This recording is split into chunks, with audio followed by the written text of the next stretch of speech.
Hello everyone, welcome to my channel. In today's JavaScript tutorial for beginners, I will show you how to code a number memorizing game. Let me show you what we will be building. At the beginning, the user is presented with 3 difficulty levels: easy, medium, and hard. Once they click on one of the options, they are shown a number which they have to memorize within 2 seconds. After the time elapses, the number disappears and they have to enter it into the input field. After submitting the answer, they are told whether it is correct or not. In the top right corner, the game also keeps track of how many they have answered correctly. Additionally, they can also end the game, which will take them back to the start screen.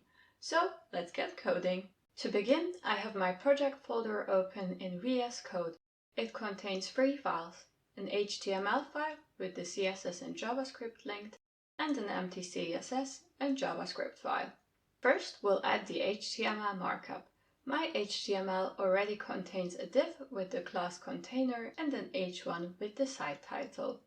Below the site title, I am adding a div with the ID game. Inside, I am nesting another div which has the ID numbers. This will hold the number the user has to memorize. Then I am also adding a form. We are not submitting it to any backend, so there is no need to define an action in this case. Within the form, I am nesting a label which holds the text, type in number, and an input field with the type text, ID answer, and autocomplete set to off, so the user doesn't get annoyed with the suggestions from previous entries. Finally, I am also adding a button with the ID and type of submit to the form. Below the form, I am adding another div. This div gets the ID feedback and will hold the information that tells users whether their answer was correct or wrong. Then I am also adding a button with the ID next, which will allow users to get the next question. I have live reload enabled, so once I save, you can see the project updating on the right. I am going to add some style rules next. As I don't want this tutorial to be too long, I am simply going to copy-paste it in and not explain it. However, I have linked the source code below so you can copy it. And if you have any questions regarding the CSS or any aspect of the project, please leave a comment below and I will try my best to answer. Once I save the changes, you can see the UI updates on the right. Let's crack on with the JavaScript next. First thing I am doing is attaching an event listener to the document, which will ensure that the code only gets executed after the page is done loading. This will ensure we don't get any errors because JavaScript is unable to access DOM elements which have not yet been added to the page. Inside the callback function of the event listener, I am selecting the number field div with getElementById. This will hold the test number. There are quite a few DOM elements we need to access, so I am going to copy-paste the code for this in and quickly go through them to save your time. The input field and submit button are, as you can guess, the input field where the user types in the answer and the submit button below it. We only have one input field, so I use the document.querySelector in this case, which will return the first input on the page. Feedback is the div where we will tell the user whether the answer is correct or not. Currently, it is not visible. Then the next button is the next button. Game is the div containing all the other elements we see. And finally, we have the form again selected with querySelector. Below this, I am defining a variable called testNumber. This will hold the number users have to remember. It will change several times, hence I am using let instead of const. Let variables can be reassigned, const on the other hand cannot. Several functions will also need to have access to it, so I added it to the global scope. The first function we will code is going to generate the test number. This should always return a number of a specific length. For the easy level, it should be 4 digits long, so basically the smallest number can be 1000 and the highest 9999.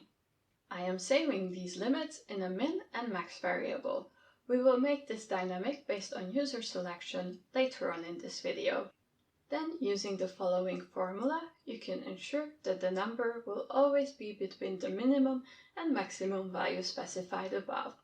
The Math.random inbuilt JavaScript method is used to generate a number between 0 and 1, for example 0.1342.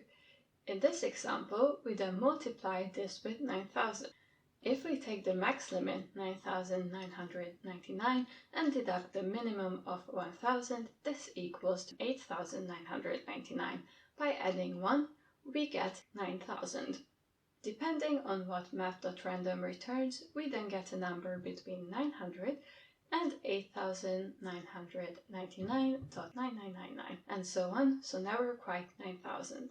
By adding the minimum limit to this number, we ensure that the smallest number is 1,000 and the highest is 9,999.999, and so on.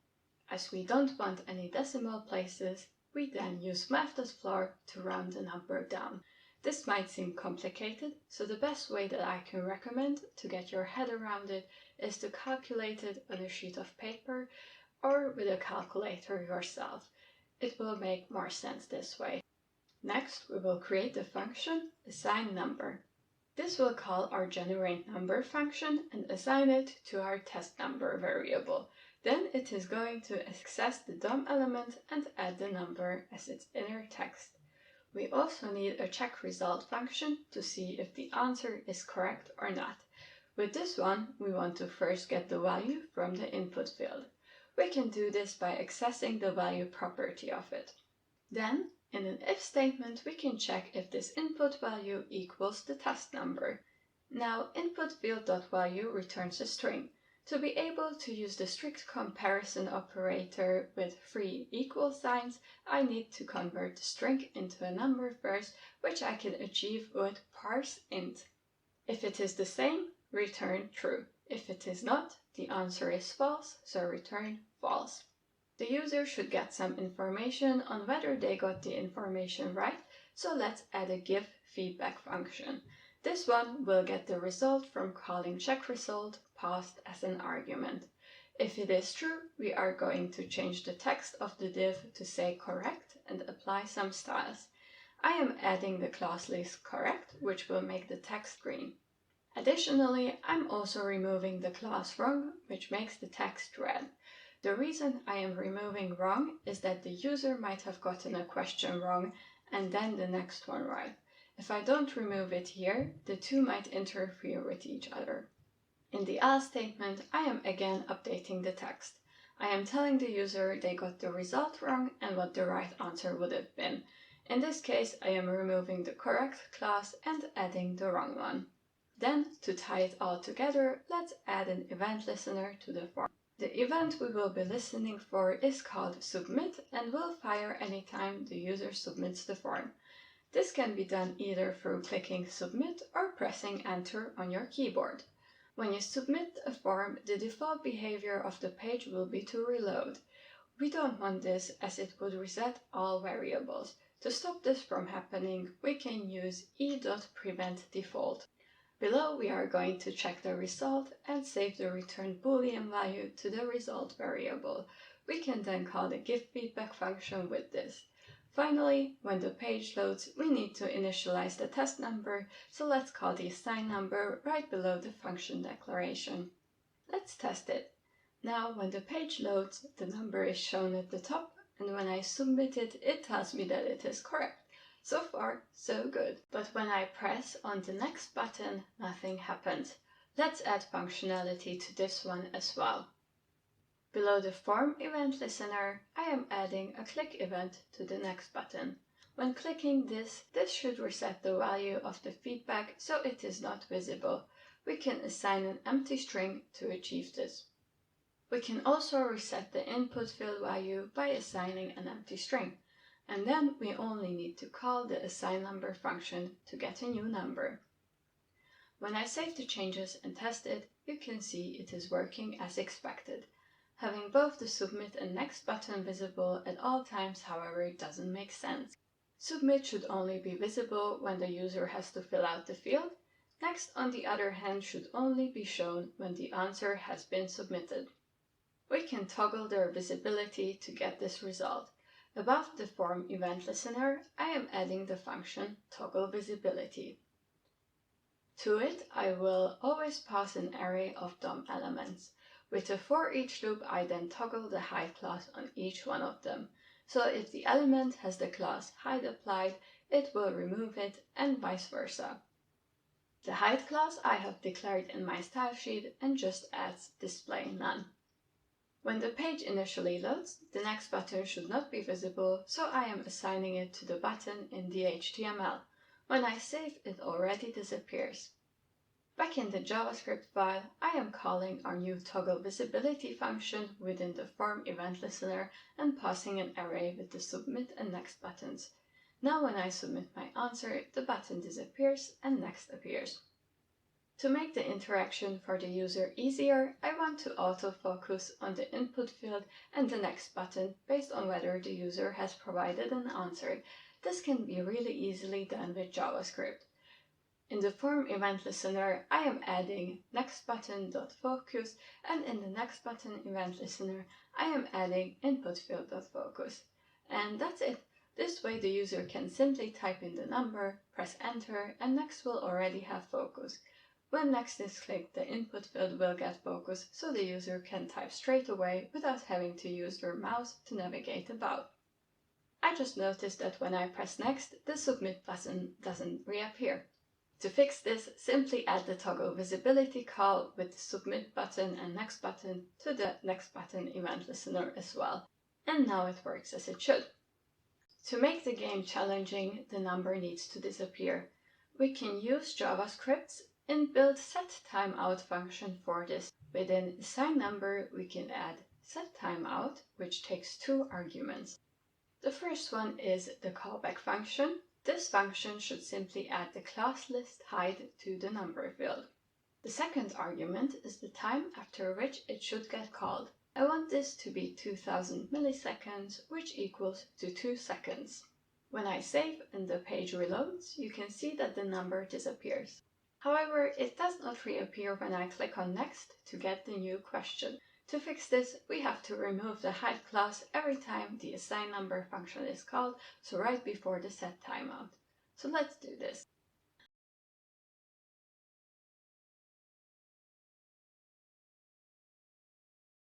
As you can see, the finished project allows users to select different difficulty levels. To add this, let's go back to our HTML file. Right below the H1, let's add a div with the ID level. Inside, I am nesting the paragraph with the text select difficulty. Then I am adding a button with the ID easy and the class difficulty. I will quickly create a button for the medium and hard level too. When I save, the three buttons appear, but the game section is also visible, so let's hide it by assigning the hide class to the game div. Back in the JavaScript file, I am defining an object called difficulty. It has three keys: easy, medium, and hard.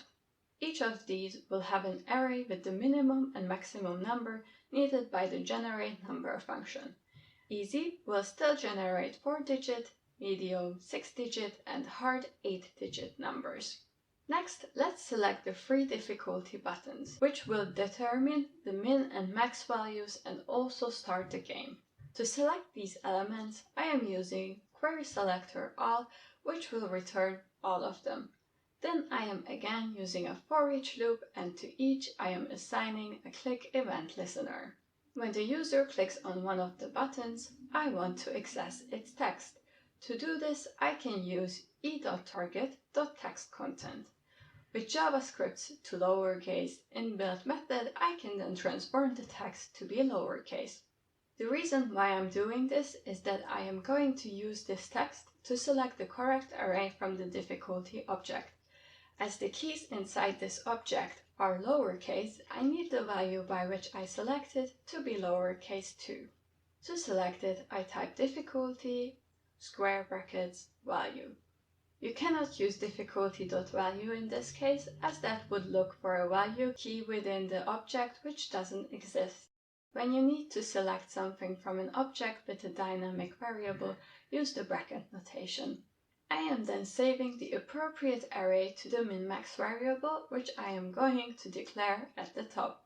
The game should only start when one of the buttons is clicked. So let's add a function called generateGame. This will get a min-max value passed. When the game is started, the difficulty buttons should disappear and the game should appear, for which we can use toggle visibility.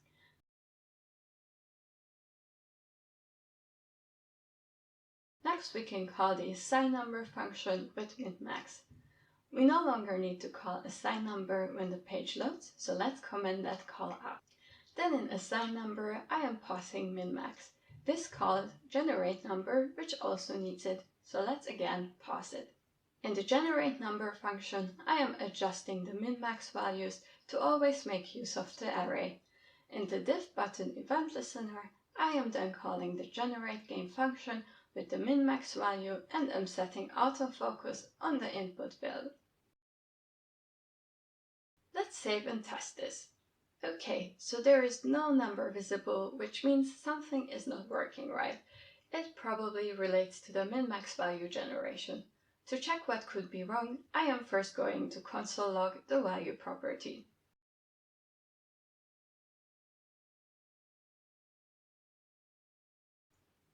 The problem seems to be whitespace before the easy string. In the HTML file, because I have pressed enter after the opening button tag, a lot of space has been inserted before the text easy. HTML collapses whitespace, so it is not visible on screen, but when I use text content, it still picks it up. Two ways to resolve this is by either chaining trim on after to lowercase, which will trim off all whitespace at the front and end of the string. Alternatively, if you use inner text, it will also work. Now it seems to work, until I get to the next screen when it breaks. The reason for this is that I forgot to pass the min-max variable to the assignNumber. And now it works. To finish up this project, we only need to add the endGame functionality and the count, which shows how many answers were correct. Back in the HTML file, let's add a button with the ID end and the text endGame. We only want this to be visible when the game has started, so I am also assigning the class height to it. Below this, we can add a div with the ID total. In the JavaScript file, let's save these into variables by using the ID selector. We also need to declare variables which will hold values for the number of questions answered and the number of correct answers, which we both can initialize with 0. In the div button's event listener, we can remove the height class from the end button after the game is started.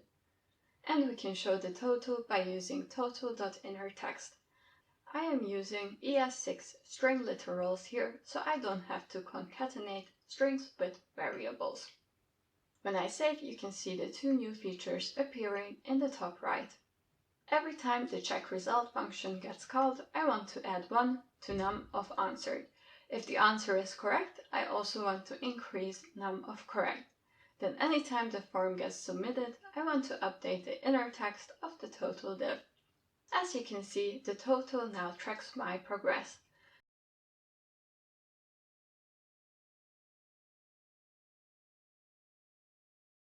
The last thing we need to add is the endGame functionality. We are going to add one more JavaScript click event listener, which is going to reset everything for us. To save time, I am going to copy-paste it in, as we have covered most of it. So I am setting all the variables, inner text and values to their initial state. Then I am adding the height class to the end, next and submit button. Finally, I am also toggling the visibility of the level and game divs. With this, our game is complete. You could continue adding on features to this game, for example by having the input field disabled until the number disappears, or making the timeouts delay dynamic based on the level of difficulty. I hope you enjoyed this video and learned something new. If you did, please subscribe for more web development tutorials. Feel free to share the projects you have built with me in the comments or by reaching out on social media. I would love to see your creations. If you have any questions or comments, please leave them below. The source code is also available in the description for you. Thanks for watching and see you next time.